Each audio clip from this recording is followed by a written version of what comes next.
Hi everyone, Marcus Carboni from Southern Waters Legal here.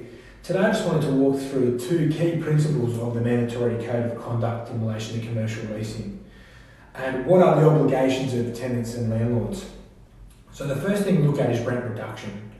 So the landlord must offer a rent reduction to the tenant proportionate to the tenant's loss in turnover.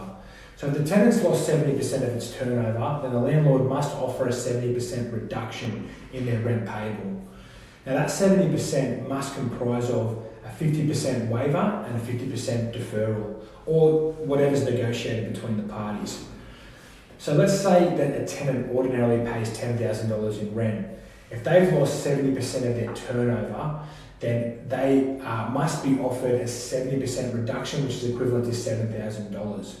Now of that $7,000, 50% must be waived, which would be $3,500, and the other $3,500 must be deferred. Now the payment of that deferred rent must be paid over the greater of 24 months or the length of the lease term. So the second principle I'd like to talk about is the bond.